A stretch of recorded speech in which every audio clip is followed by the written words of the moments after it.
పత్రి సార్కి నా హృదయపూర్వక నమస్కారాలు. ఆయన పాద పద్మములకి. కానీ చాలా చాలా గురువు దొరికినందుకు మాకు చాలా బాగుంది. ఈ గురువు లేకపోతే మేము ఎలా ఉండేవాళ్ళమో తెలీదు. మా జీవితంలో ఒక గొప్ప వరం నాకు. నేను కలుసుకోవడం నా గురువునే. ప్రతిరోజు గురువుని కలుసుకుని ఏ పనైనా మొదలు పెడతాను. నేను ఫస్ట్ 2004లో 2వ నెలలో నాకు ఈ ధ్యానం దొరికింది. ఈ ధ్యానం ద్వారా నేను ఏం చేసుకుంటానంటే ప్రతిదీ ఎవరి దగ్గరైనా ఎక్కడైనా గురువు ఏం చెప్తాడు, వాళ్ళు ఇస్తారో ఇవ్వరో నువ్వు సత్యమే మాట్లాడాలని చెప్పినాడు ఫస్ట్. తర్వాత పిరమిడ్ కట్టించినారు గురు రాఘవేంద్ర ధ్యాన కేంద్రం. అక్కడికి వచ్చినాడు సార్ వస్తాడంటే నాకు ఎంత ఆనందం. ప్రతి సంవత్సరము 3-4 సార్లు వచ్చేవాడు పత్రి సార్ మాకు. కానీ చాలా అంటే ఎంత ఇక్కడ మగ్గం వేసేది కూడా వదిలిపెట్టేసి వెళ్ళేవాళ్ళం మేము. సార్ వస్తాడని మెసేజ్ వస్తే మేము అన్ని పనులు వదులుకొని వెళ్ళి సార్ దగ్గర ఉండి సార్తో బాగా అన్ని అనుభవాలు అందరినీ అడిగేవాడు. ఏంటి అనుభవం, ఏంటి నీకేమొచ్చింది అని చెప్పి ఎంతో హ్యాపీగా. మరి తర్వాత పోయేటప్పుడు 2 చేతులు దింపేవాడు.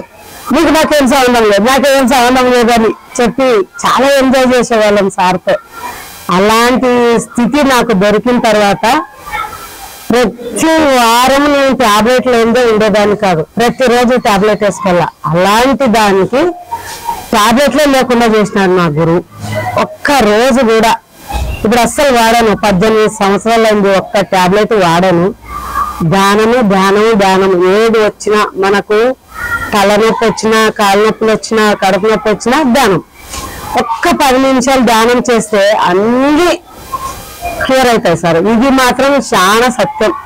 చాలా తెలుసుకున్నాను దీని ద్వారా. పత్రి సారు ఎన్ని చెప్పినారంటే భోజనం చేసే కాడి నుంచి ఒకరితో మాట్లాడడం కూడా ఎలా మాట్లాడాలి అనేది మాకు బాగా నేర్పించినాడు సార్. అప్పుడు ఆయన లేకపోతే ఎలా ఉండేవాళ్ళమో తెలీదు. అందరిలాగా మేము కూడా ఉండేవాళ్ళమేమో. మాకు మాత్రం చాలా గొప్ప వరం దొరికింది. ఈ పిఎంసి వచ్చిన తర్వాత ఇంకా ఎక్కువ జరిగింది. ఎప్పుడైతే కరోనా వచ్చిందో ఇంకా విస్తృతంగా జరిగింది మాకు. అందరి దగ్గర కలవడము, అందరి క్లాసులు వినడము ఇంకా ఎక్కువ. ప్రతి ఊర్లోన ధ్యానజ్ఞం పెట్టేవారు సార్. అప్పుడు ధ్యానజ్ఞం అంటేనే మాకు అంత ఉల్లాసము, అంత సంతోషము. పరిగెత్తే వాళ్ళం ఎక్కడెక్కడ. అసలు తిరగని ఊరంటూ లేదు ఇప్పుడు మాకు. ఎంత దూరము. వైజాగ్, పర్పాలు, అరుణాచలము, షిరిడి ఇవన్నీ మాకు తెలీదు. మాకు ఎమ్మెనూరు, ఆదోని తప్ప వేరే తెలీదు. బయటకు రావాలంటే కూడా ఒక మనిషి ఎంత ఉండాలి నాకు. అలాంటిది ఇప్పుడు ఒక్కదాన్ని ఎంత దూరం అన్న అరకు వ్యాలీ వరకు పోయి వచ్చినాను.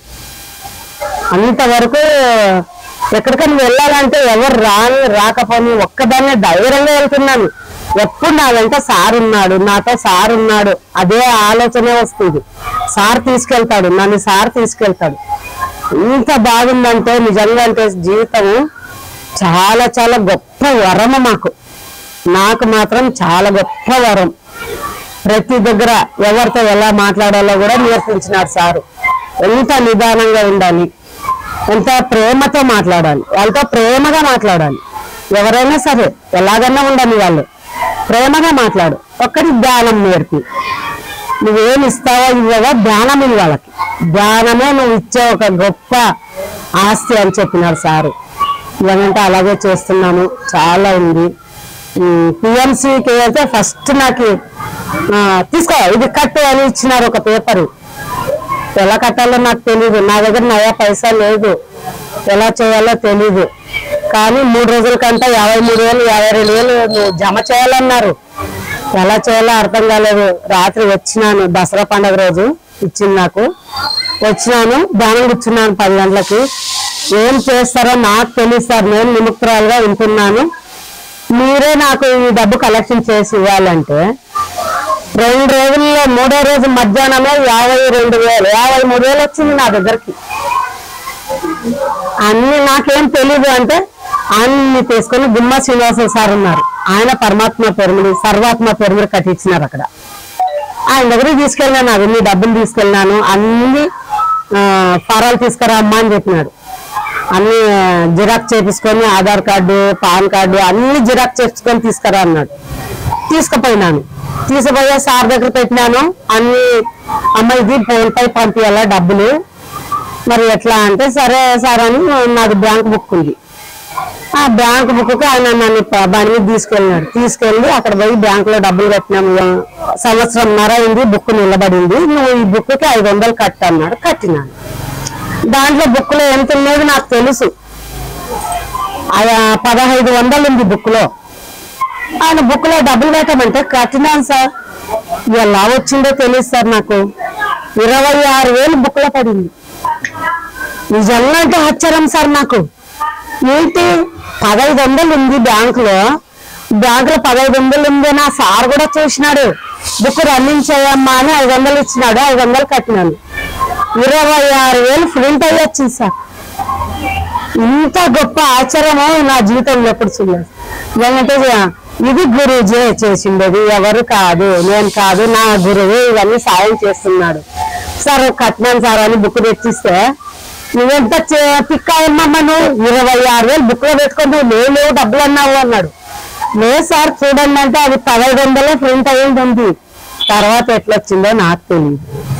గురువు గారు మాత్రం అన్నిట్లో నాకు సాయం చేస్తూనే ఉన్నాడు. ఇప్పటికీ కూడా ఏదైనా నాకు కొంచెం కష్టం అనిపిస్తే పత్రిసారిని తలుచుకునే పడుకుంటాను, పత్రిసారిని తలుచుకునే ధ్యానం కూర్చుంటాను.